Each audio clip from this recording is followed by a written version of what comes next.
muchinjiko pane upenyu. Jesu matinditarise, pasine pfuma ngezvenhando, pamberi ndoona zvakanaka. Mune upenyu mukutarisa, muchinjikwa upenyu wakanaka, kutarisa Kalvari. Apo ndakamutarisa Jesu, iye akanyemwerera, kuti ava mumatambudzo, muchinjiko unondisimbisa. Mune upenyu mukutarisa, muchinjiko Kristu, upenyu wakanaka, kutarisa Kalvari.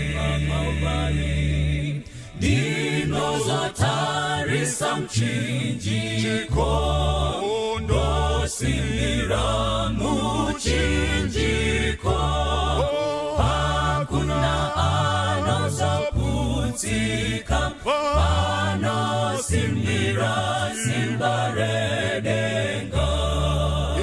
Mune upenyu mukutarisa, muchinjiko upenyu wakanaka, kutarisa Kalvari. Mune upenyu mukutarisa, muchinjiko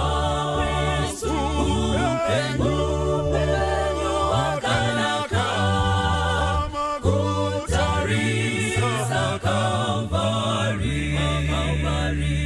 Upenyu wakanaka, kutarisa Kalvari. Upenyu wakanaka, kutarisa Kalvari.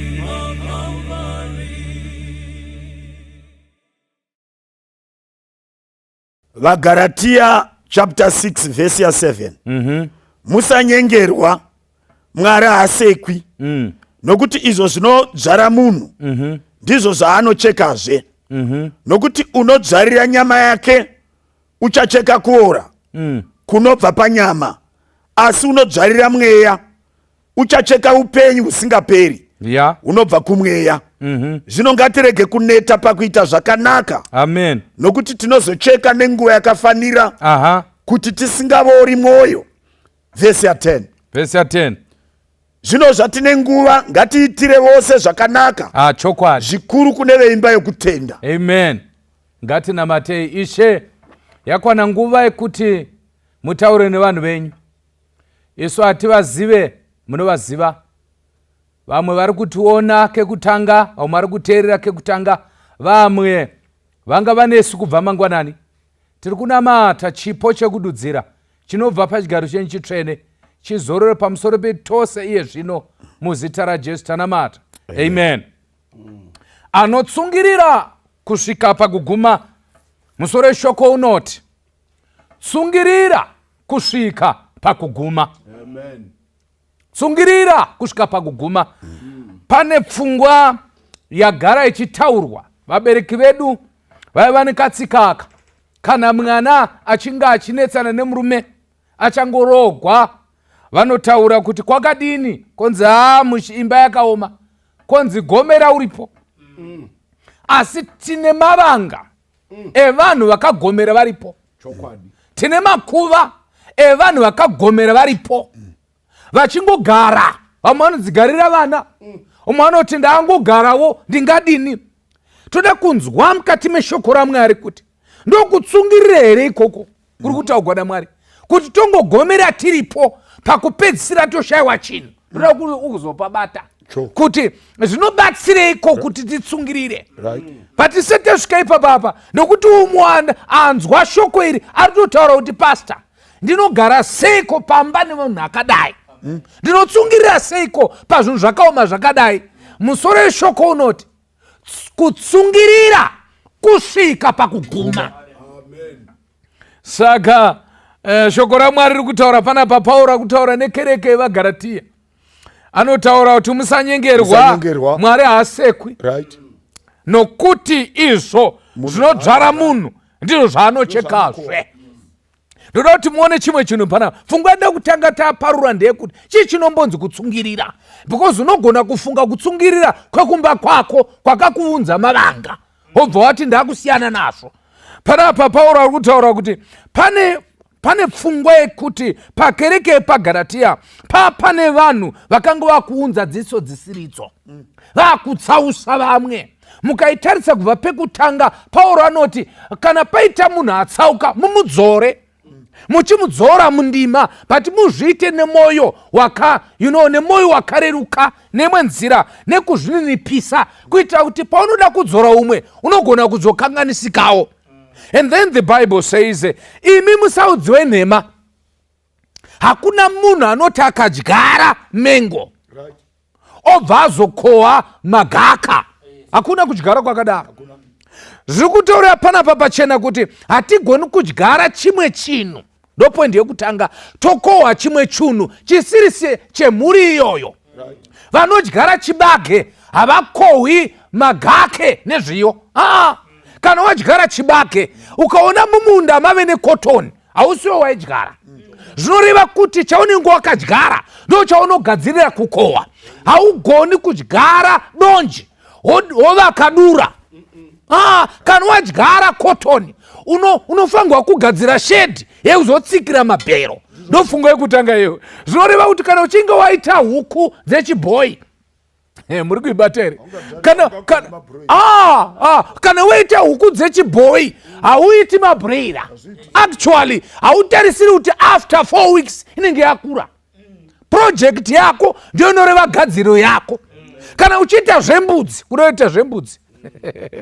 Kana uchiita hauvake chirugu chehuku, because iwe uri kudyara mbudzi. Saka zvaunogadzira zvinoenderana neprojekti yako. Ndopoindi yekutanga. Poindi yechipiri iri kutaurwa panapa ndeyekuti kana wadyara chibage 50 kg yechibage, rega nditi 25, ukaona ukohwa 25 hauna kudyara. Hakuna munhu anodyarira kukohwa chainzana nechaakadyara. Ukaona uchidyara uri kutsvaka kuwanda. Hapana munhu anodyara 25 kg otarisira kukohwa 25 oti gore rino takakohwa. Hakuna kukohwa kwakadaro. Zvinoreva kuti pfungwa yechipiri, kana uchinge wadyara zvishoma uchakohwa zvizhinji zvetaipi yezvawakadyara. Ababa muna kupabata apa. Kabva kwanzi panapa, anodyara panyama anokohwa panyama, asi hakohwi nyama shoma. Ukaona kuhwa nyama shoma haana kudyara, anga akachengeta. Hakuna munhu anonodyara 5 kg okohwa 5 kg haana kudyara, asi anga akachengeta. Akachengeta ndiye anowana zvaanga anazvo because haana kudyara. Saka tese tiri pano, akateera neakatarisa, tiri varimi. Hakuna asiri murimi. Umwe neumwe ari kurima, but pane mhando mbiri dzembeu. Pane mbeu inonzi nyama, poita mbeu inonzi mweya. Saka kana uchidyara cheka kune hybrid yenyama. Haleluya. Kana uchinge wadyara hybrid seed yenyama unokohwa pakuru. Ukaona kukohwa haisi mhosva yegoho, imbeu. Vese vanenge vakadyara pamweya kana vokohwa havakohwi nyama, vanokohwa mweya, but vanokohwa mweya wakapetwa nokuda kwembeu yavakadyara. Saka everyone akateerera, you have to know uri kudyara. And then the Bible says, kana chinge tadyara tichakohwa. Chii chinokohwa kana munhu achinge adyara panyama? Anokohwa kuora. kana kuti chinyi nokuti anodzvarira nyama yake achacheka kuora kunobva panyama. Ndoda kuti mubate pfungwa iyo. Kuora hakubvi pamweya, kunobva panyama. Zvokuti kana uchinge wadyara chinhu chaunoexpecta, haudyari nyama yakaoma, haudyari nyama yakaora, unodyara nyama yakanaka isinganhuwi, but iri nyama. Asi nekuda kweprocess yekuti zvofanirwa kuwanda, nokuti chadyarwa muvhu vanenge vachiexpecta zviwande, nyama yawadyara usina kuvhara mino, paunenge wakukohwa unokohwa wavhara mino nokuti yatumbuka. Zvoreva kuti musi wekudyara zvoita sekunge zvinhu zviri right, but zvichaonekwa pakukohwa. Ndo pachaonekwa chakadyarwa apa hachina kunaka because chonhuwa. As I speak right now, uri kuita zvauri kuita, hapana munhu watiri kunzwa. Uri kudyara asi tichasangana pakukohwa. Ndo pachabudura kuti tinovhara mino here kana kuti tinozarura mino. Shoko raMwari rutaridza panapa, anenge adyara panyama achakohwa kuora. Zvoreva kuti nyama yake yabudisa chimwe chinhu chachisipo payakanga ichidyarwa. Kuti muzvione, pane potential iri munyama isingaonekwi kana tisati tadyara. Kana tapedza kudyara zvichabuda pachena, kana zvazobuda pachena hamuzozvidi. And then the Bible says anodyara pamweya uchakohwawo upenyu, uchacheka. I want to use that word, uchacheka upenyu. In other words, ari kudyara pamweya haana eternal life. Teresa ndo pane nyaya. Ari kudyara pamweya haana eternal life, asi ari kudyarira kuti agozowana upenyu usingaperi. Saka kudyara kwako pamweya kungaite seunge hakuna basa, but mbeu yemweya kana iri hybrid zvichaonekwa nekukohwa eternal life. As I speak right now, kana uchinamata Mwari mweya nemuzvokwadi, unogona kufa sevamwe, unogona kutambura sevamwe, uri kudyara, but kana wamandearira vanhu vachazoona kuti chii chawakadyara. Zvinodyarwa hazvionekwi kukosha kwazvo pakudyara, zvinoonekwa pakukohwa.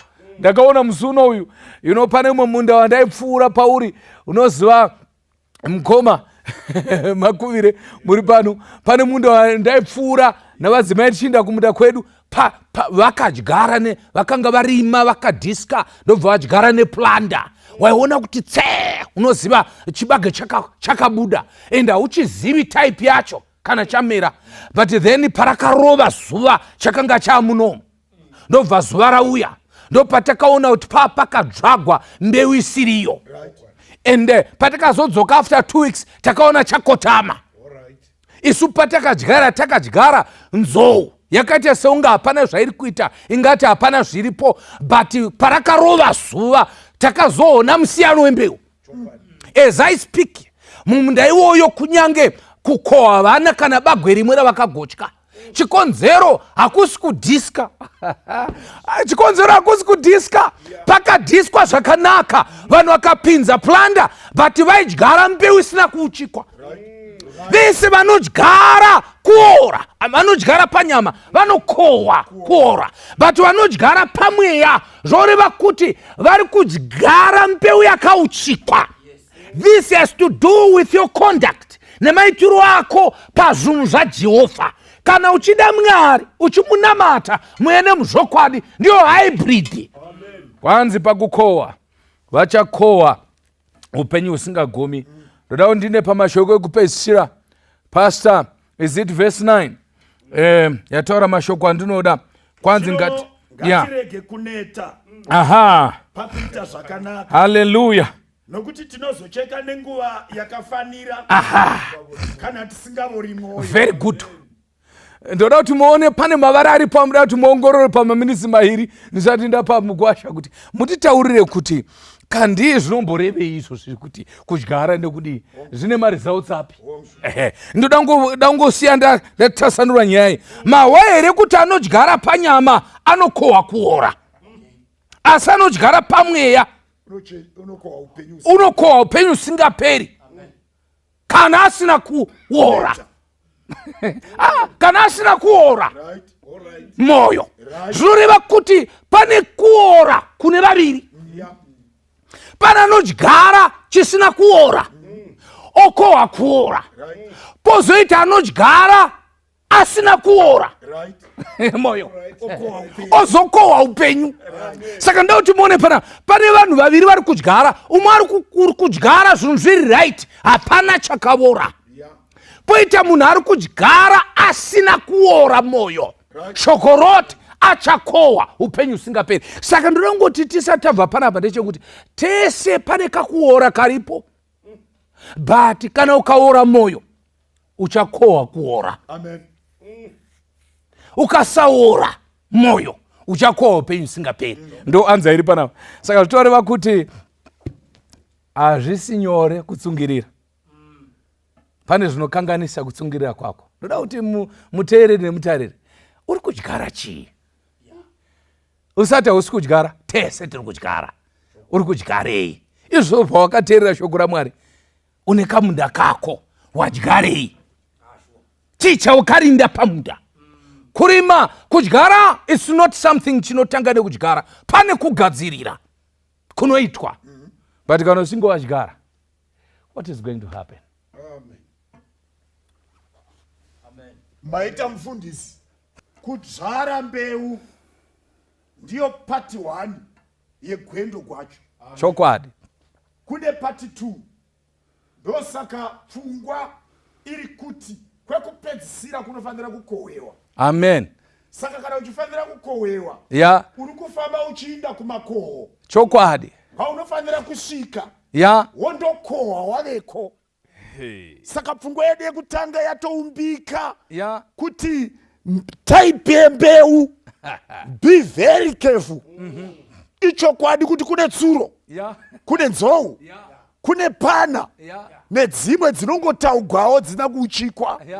Idi dzinonakidza pakuisa muvhu, gore rakakunga makore, ichinaya ichitinhira, gejo richirasa, dzigomera ugoti zvakaringana. Asi unoona kuvonda pasina mavhiki, woziva kuti nhamo iri pambeu, nhamo iri pamadyariro akaitwa. Asi kozvino toda kutsanangura gwendo gwekuchengetedza mbeu, gwekutsungirira kusvikira tasvika pamakoho. Uya panogara uverenge, kuendera pano uverenge Mateo chitsauko 24. Verenga Mateo 24. Inzwa mheremhere iri pavhesi ya9 na10. Asi fungwa iri pa12 na 13. Pane mheremhere, iverenge mheremhere yacho. Vhesi ya9 na vhesi ya10. NdiJesu ari kutaura. Inoti kudii?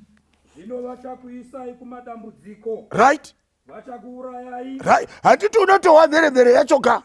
Tiri kutsanangura ipapo, tiri kutsanangura kudzvara mbeu yokutenda inotumbuka paupenyu husingaperi. Ndetiri kutsanangura panapa. Ponzi mumbeu iyi mune kuiswa mumadambudziko. Zvino vachakuisai verenga. Muchavengwa namarudzi ose. Movengwa namarudzi nokuda kwezita rangu. Saka isa chigumwe. Number 1, chinogona kutadzisa kuchengetedza kutsungirira. Number 1, inyika yakakupoteredza. Hanzi vachakuisa mumadambudziko. Vamwe vacho maisigo acho hauyi kuzosungwa kumba kwako. Unoona chingwa chakadhura, unoona hembe dzakadhura, unoona school fees yakadhura. Unorembera ukavonda, ukaramwa nokuchechi, unoramwa naJesu. Saka ari kufanira ataura panapa, vachakuisai mumadambudziko. Vakuisai mumadambudziko. Hanzi wodii futi? Vazhinji vachagumburwa. Vazhinji wagumbugwa. Vachaisana kuvatumwa. Woisana kuvatumwa. Handi unoona kwaunoswera wave. Unoswera uri kwaSabhuku. Woswera uri kwaShe. Woswera uri kucommunity koshi. Woswera uri machurch board. Wotoziva kuti chaakukuwara ipapo kutenda. Wotoziva kuti chaakupwa ipapapo kutsungirira kwakuara kwakutoafektiwa. Verenga pazasi. Vaprofita vazhinji venhema vachamuka. Right. Vachitsausa vazhinji. Right. Mira ipapo. Ndiri kutsanangura zvinodzivisa mbeu kukura kuti igone kukohwewa. Zvikanzi number 1 madambudziko. Iwe unofanira kuziva kuti madambudziko ndo mufudzi vaprofita venhema, because vakaona urombo hwako, vakaona kushayiwa kwako, vanokumirira pamukova, vachinge vanoda kukubatsira, nyamba vakukutsausa, kutenda kwapera, watokuara. Zvikanzira Jesu, ivava vakomana muvachenjerere, vachabvisa kutenda kune kutsungirira. Tiri kutsanangura zvinodzivisa kutsungirira kusvikira pakuguma. Verenga pazasi. Right. Rudo rwavazhinji ruchatonhora. Mira ipapo. Rudo rwavazhinji ruchatonhora. Patinoswedera pakurira kwehwamanda, nyika inoi ichada zvinhu zviviri. Kwekutanga inoti iyo mhanya vazhinji, kwepiri inoti zvionere. Saka unofanira kuziva boka rokujoina. Ukamhanya neboka rinoti zvionere, idi rudo rwavazhinji ruchadii? Ruchatonhora. Tinofanira kuinda kwokuti mukoma wako ave hama yako yausingazivi, munin'ina wako ave hama yako yausingazivi, muroora wako ave hama yausingazivi panzira. Nokuti mukangosiyana makunisa mweya wokutenda ndokutsungirira, nzira yatiri kufamba mugwira kamwe haidi vanosara kumasure. Vaya vaita basa rokunyima nomunyu, pano patave panapa muchadiwi. Chidzidzai kujoina vamwe. Kana umwe ashaya nguo, kurumidza kumupa. Kana umwe ashaya ichi, kurumidza ukanda. Kana panetsa, berekanai kumusana. Hakuna akaberekwa akazvifambira. Munhu wese akatanga akandwa kumusana kune mbereko. Ndo zvinofanira kuita panguva yatatarisana nayo. Ukapaita zvokutamba, unoziva kuti vanhu vegeneration inoi vane rumwe rumpipindo oga katamba oga kandisingazivi kuti vakadzvarigwa mbei iyoyo nani. Jesu anoti munofanira kuramba muri timu imwe. Ndinovanamatirira kuti muvachengete panyika, nyange vasiri venyika, asi muvachengete vari chinhu chimwe. Vose vamakandipa ndakavachengeta kusiya kwomukomana wokurashika. Saka panodiwa chigwirangwe, mutambo wamapere. Chinohwinisa mapere kuti agone kudya shumba dziripo, anoita chigwirangwe. Haaiti zvokutamba, anoda ukaona rimwe rikarumapo, shumba ikatinhira yakadai yoruma nekusaidi, shumba ikatinhira kudai, shumba inosara yakamira kudai, mhembwe yose hakusina. Mapere apedza inguva yekuita chigwirangwe, yekuita vanhu vamwe. Ipapo panofanira kubatiwa ipapapo. Rudo rwavazhinji ruchatonhora. Nokuti kusarurama kuchawanda. Pfungwa yekuti kusarurama kuchawanda hakuzi kururama kufunga kuti utsvene unougadzira uri 1. Hapana kururama ipapo. Chinonzi utsvene kutsvaka hama yababa wako, kutsvaka mwana wamai wako, kutsvaka nhengo yako yekuchechi, kutsvaka munin'ina wako, monamata muri pamwe.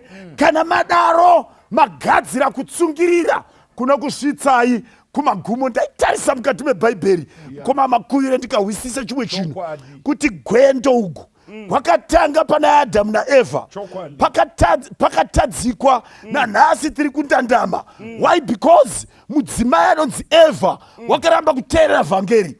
Kusateerera kunokanganisa kutsungirira. Kwakanetsa pana Sauro. Sauro aina Sameri, atumwa kuinda kuhondo namaagagi. Iye ndokupiwa murayiro wehondo. Kana wasvika ikoko, uraye vose, usachaya chaunobata, usaite chiro kusvika ndauya. Asi Sauro akaona hondo akatya. Nyika iri kuita kuti vanhu vavhunduke, votya, vofanoita zvisingaitwi, zvisingatendegwi nevhangeri. Mai nababa muri mukati meimba yenyu, inandizivi zvamunoita nezvazvo, asi tangai mabvunza kuti hamusi kumhanyiswa nenyika here kuita zvisingatendegwi nevhangeri. Kutsungirira koda kusimudza nhano wakangwarira, because upenyu mhandara hautambwi kairi. Haufaniri kuita zvokutamba gonzo mini gara mumhango chemudzimu chikuwanira imomo. Unofanira kuziva katambigwe komutambo nekatambigwe kengoma iyi. Kana takusvika kumagumo, unoziva ndaitarisa Noah akutsungirira 120 years, atarisana neupenyu, achimukira kutanga adzidzisa mhuri yake, otaura nemudzimai wake, odaidza vakomana kuti vakomana wei pano, daidzai madzimai enyu garai apa. Nyaya yatiri kutamba yakadai mazviwa here, tazviwa baba, zvonzi handei kuzvipikiri nesandu, woswera kuzvipikiri nesandu, mangwana vana vachivhunza mvura ichana here baba. Vanangu, Mwari wandirayira zvokuti nezvokuti, hapadi mutambo wokuita zvokutamba. Noah akanga akatarisa chinhu ichi 120 years. Iwe uri kutadza kutsungirira kusvikira pazuva rokufa uine 40 years. Ndori kukunetsa iyoyo, kudaro watozununguka, kudaro watodzugwa. Usaita sana Dimas, vanonzina mupotopo, vakada nyika yarini, vakada nyika yazvino, vakatogwa nayo. Kayambuka bhodha, wadhamba, kutenda kwapera. Ukakwira ndege, wadhamba, kutenda kwapera. Ukapinzwa murestaurant, muine nguruve, wadhamba, kutenda kwapera. Batsirika, uzive pekutsika nopokumira. Panapa panoda ngwerume dzinotsungirira kusvika kumagumo. Ndinotenda kutofanira kunamata newe tikubatsire. Regai mukoma makuire muzotinamatira. Panoda vanotsungirira, nokuti ukaita zvokutamba uri kusara kumasure. Mutambo yatakabata haitenderi kucheuka, haitenderi ukangocheuka waenda. Unofanira kuramba wakatarisa mberi. Ndosaka rugwaro ruchiti, rangarirai mukadzi waRoti. Hallelujah. Amba wakatsungirira, usarege kunamata, gozo rora kwaswedera. Rinda usashore. Rinda wakatiwira. Rinda wakatiwira. Oh, rinda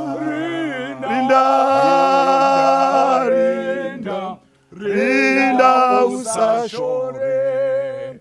Vana vaMwari ndoda kuudzai, matiyo yatiyo, rudo rwavazhinji guchatonhora, asi kusarurama kuchawanda. Rudo rwavazhinji guchatonhora, nokuti kusarurama kuchawanda. Rudo guri kurebwa, kana ukarutarira zvakanaka, pane rudo rwava kutonhora, nyange gwomukadzi nomurume rwava kutonhora. Vakonewa kutsungirira kutangira pavakatangirana. Vakonewa kutsungirira rudo nehama rwava kutonhora. Nyange rudo naMwari rwava kutonhora. Bhaibheri ratiro, asi vanotsungirira kusvika kumagumo vachaponeswa. Gwendo gwatinago Joshua chapter 1 verse ra6 na9 ina mashoko makuru ichaverengwa pano. Mukati mogwendo gwaIsraeri tine zvatinononga zvokutsungirira. Verenga mukomana. Simba utsunge moyo, uchagarisa vanhu ava nhaka yandakapikira madzibaba avo. Verse ra9. Mwari wakatopika nechekare kuti rudzi ugu gunopuwa nhaka, but Mwari arimo mukati mogwendo unoda vakomana navasikana vanotsungirira, varume navakadzi vanotsungirira, vasingabvi pakutenda. Bhaibheri rinoti handina kurayira here? Simba nokutsunga moyo, uchagarisa vanhu ava nhaka. Ndoda kuudza muteereri, wakapikigwa nhaka youpenyu husingaperi. Bhaibheri shoko raMwari ripedo kukuudza kune nhaka. Nhaka yacho inoda kutsungirira. Verse ra9. tega mukomana.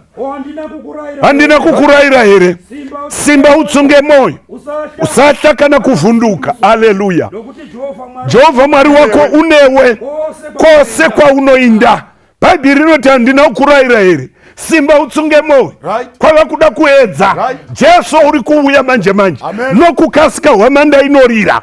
Bhaibheri rinoti handina kukurayira here ukatsika panyaya yacho. NdiJoshua aifamba norudzi rwainda Kenani, isu tiri kufamba tiri kuinda heavenly Canaan. Bhaibheri rinoti handina kukurayira here simba utsunge moyo usatya kana kuvhunduka. Tichasangana nezvinohlisa nyangwe mukati mogwendo gwatinago, zvinohlisa zvirimo. Bhaibheri rinoti iro, asi unotsungirira kusvika kumagumo uchaona upenyu husingaperi. Pagwendo gwaIsraeri vazhinji vakasara pazhira, vakonewa kutsungirira. Vamwe vakasara pamadhirezi, vakonewa kutsungirira. Vamwe vakasara pambukuro dzedoro, vakonewa kutsungirira. Vamwe vakasara padzin'anga dzana Farao, vakakonewa kutsungirira. Vamwe vakasara pakusvora vatungamiriri, vamwe vakasara pahasha. Gwendo gwatinago gwakafanana. Usasara munhu waMwari, tsungirira kusvika pamagumo uchawana mubayiro upenyu usingaperi. Ndoda kuudza hama dzinodikamwa vakakomborerwa vanoti kuna Mwari handiregedzi. Rutendo rwangu rwakazembera pana Jesu Kristu, ndigwo rutendo gusingasvavi. Uchidzidza vana Pauro vabatira vhangeri, haana kuhla kusvogwa, wakaramba akabata nokuti wana upenyu husingaperi. Akati pana Jesu handibvi, chimuhwa oduhumura. Mabasa 14:22 inoti achisimbisa mwoyo yavadzidzi achivarayira kuti vatsungirire pakutenda, vachiti tinofanira kupinda muushe hwaMwari. Haleluya. Kwai Pauro waisimbisa vadzidzi achiti vakomana tinofanira kutsungirira uye tichapinda ushe hwaMwari namadambudziko mazhinji. That's why vana Jobho vasina kuregedza, zvisinei kuti vana vakapera, pfuma yakapera, naiye wagwara wakatsungirira kusvikira pamagumo. Hama dzangu dzinodikamwa, kana uchaponeswa tsunga kusvika pamagumo. Nyangwe ukarambwa nehama tsunga kusvika pamagumo. Nyangwe ukapomegwa kuti unoroya tsunga kusvika pamagumo. Nyangwe murume akashayika tsunga kusvika pamagumo. Nyangwe akaita magirlfriend anga achinamata newe akaheduka, usarasha Jesu, tsunga kusvika pamagumo. Nyangwe ukava nherera tsunga kusvika pamagumo. Hama inodikamwa, nyangwe ukava murombo ukashayiwa pokugara tsunga kusvikira pamagumo. Zvakazarugwa vanhu vachapinda denga vachati kokoko tapinda. Ndizvaka chapter 14 verse 12. Tega munhu waMwari inoti ndopano kutsungirira pavatsveneka vanochengeta murayiro waMwari nokutenda kwaJesu.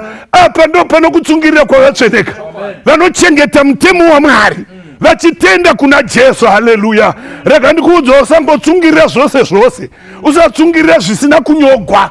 Tsungirira mushoko raMwari, tsungirira pamutemo uchatonga vanhu kana Kristu ovuya. Zvaka chapter 3 verse 10 inoti, tega munhu waMwari, zvawakachengeta shoko tsoko rokutsungirira kwangu ndichakuchengetavo pakuedzwa poda kuwira nyika yose. Tega munhu verse 11 inoti, tega munhu waMwari, ndinokurumidza kuuya batisa chauinacho kuteregwa korona yako. Mwari ngavongo. Mwari hachengeti korona, hachengeti kana usina kuchengeta. Haleluya. Saka shoko rokutaura pachena, nyika yatiri kurarama haisi nyore ba, haisi nyore. Haleluya. Verenga munhu waMwari, inotaura verenga munhu waMwari, book Education exactly page 26 paragraph number 4. Hallelujah. Our world is a vast laser house. Hallelujah. A scene of misery. Amen. That we dare not allow even our thoughts to dwell upon. Tiri muchinyika chisina kumira mushe. Hatidi kumboesa pfungwa dzedu pachiri. Teresa kwanzi. Do we realize it as it is? Yes. The burden will be too terrible. Hallelujah. Yet God fills it all. Yes. In order to destroy sin. Yes. And its results. Amen. He gave his best beloved. Hallelujah. And he has put it in your power through cooperation with him. Hallelujah. Hallelujah. To bring Hallelujah. this sin of misery to an end. Chokwadi. Hallelujah. Hallelujah. Ishua. Mwari ari kudependa pamusoro pedu varume. Kana tika disappointa Mwari tamuvhiringa. Akarega vana Jeremiah vachivata. Vana Isaiah vakachekwa matumbu akasiwa pashe. Mwari is depending upon us. We must not disappoint heaven. We must wait upon the Lord. Amen. Ichokwadi. Ngati mirei naye. Tisitiri vapatamba. Amen. Tisitiri patamba. Uchirwa vakai. Unofanira kupotsa gedi. Taria zvaka 12 verse 11. Zvaka 12 verse 11. Ivo vakamukunda neropa regwayana uye neshoko rokupupura kwavo. Havana kuda upenyu hwavo kusvikira pakufa. Ndo vachakunda kavo. Ndo vachatsunga kavo. Amen. Haleluya. Mwari ngavo. Haleluya. Havana kuda upenyu kusvikira pakufa. Ndo chaiyo. Vanhu vachaponeswa. Vanhu vasingade kurarama. Ichokwadi. Haleluya. Ndo chaiyo. Vanhu vanode kurarama havaponi. Havamezhi upenyu hwesadza kawo. Varamba kutsungirira. Saka kana uchida upenyu haungahupi husingaperi. Unokuti uri uda Unofanira kuruza uchiwira. zoreva kuti vanhu vachanopiwa upenyu husingaperi havadi huno. Vanoda hunohu. Aiwa garenyu. Huno havapasi apa. Zoreva terisa uko. Zoreva kuti Kwasha. Amen. vanhu vanoda upenyu garenyu. Ichokwadi. Mudiri husingaperi. Vasingadi upenyu vanohuramba. Kuti kufa. Yes. Sakafa kudhara. Ichokwadi. Akazoti ipfuma. Hallelujah. Ndo vakabvunzwa pana zvakazarurwa 7:13. Ndira nana vakabvepiko kukaindiwo vaya vakabva pakutambudzika kukuru vakasuka nguo dzavo muropa regwayana vakadzichenesa. Haleluya. Ukaverenga nechirungu inoti haiti who are these. Yes. But what are these? Okay. Kuti zvedu tongonzi zvi. Kura kuti kwatakabva varume kunenge kuchishoreka. Vanhu vachifungidzwa kuti hapana zviripo. Vachinzi ndokudiko. Ndo vachanopinda. Haleluya. Mukati memazambo. Kana vakudenga denga rosoro nyarara. Amen. Because patiri kupfuura napo. Even gondo rinopatya. Haleluya. Patiri kupfuura napo. Amen. Mazine shumba nembada. Ichokwadi. Asi vanotsungirira kusvika. Amen. Vanoti kana vakuseri kopinza. Amen. Ndivanandava. Chokwadi. Aenda Melania akanga achimhanya kuti musikana aimhanya usingaiti. But musi wakamhanya pama interhouse. All right. Akatsinzina aona tambo yakadai. Hallelujah. Aitevegwa naAida. Yes. Kumasure. Sure. Saka vanhu vakadaidzira Melania. Tambo ndobva yasimuka. Saka akabva atsinzina. Akatsinzina achiti ndopedza. Haana kuziva kuti haana kupedza. Ndobva auwa akadona pasi. Because BP yakakwira. Ndokubva afenda. Aida ndokuuya achipfuura. Akandorova tambo. Ndokubva ndaona achipiwa tag. Amen. Yes. Haisi Aida. Melania wadona. Kanzi hativerengi vadonona. Kunyange tambo iri padhuze. Tinoverenga varova tambo. Kune vazhinji vavhangeri vachadona. Tambo yasimuka. Asi kana usina kurwa tambo. Haupiwi ubairo. Haleluya. Amen. Ngatina Matei. Haleluya. Baba vedu vari kudenga muzita raJesu toda kutendai muri Mwari. Amen. Muri Mwari kubva kare nakare muri Mwari. Chokwadi. Simba renyu harina magumo. Umambo hwenyu hauna magumo.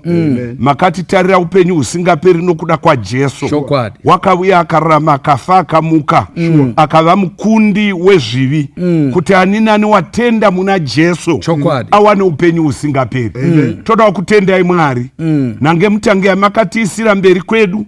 Toda kutarira kuna Jesu muvambi nomukwanisi wokutenda kwedu. Ndimi munotipedzisira gwendo. Tatenda mamuri munowedzera simba. Nokuti vanomirira Jehovha makati havaneti havazivi kana kuneta. Vachamhanya vasinganeti uye vachamhanya kusvika pamucheto. Todawo chipikigwa chamakatipikira kudenga chenhaka youpenyu husingaperi. Ivai nesu Mwari. Ivai navose vane shungu nokuponeswa. Muvasvitse patambo yeupenyu usingaperi. Pamuchadaidzira zvapera, venyu munenge makanyora mazita avo mubhuku roupenyu. Tatenda Mwari nokuti matinzwa navateereri vanga vadonha mavamutsa mwoyo ngavapinde pagwendo vatsunge kusvika pamucheto. Muna mato wedu wokutenda muzita ramuponesi wedu Jesu. Amen. Amen. Amen. Amen. God bless you. God bless you. Thank you. Bless you, Pastor. Thank you. Mwari akukomborerei. Thank you. Mwari akuchengetei. Mwari ave nemi. Thank you.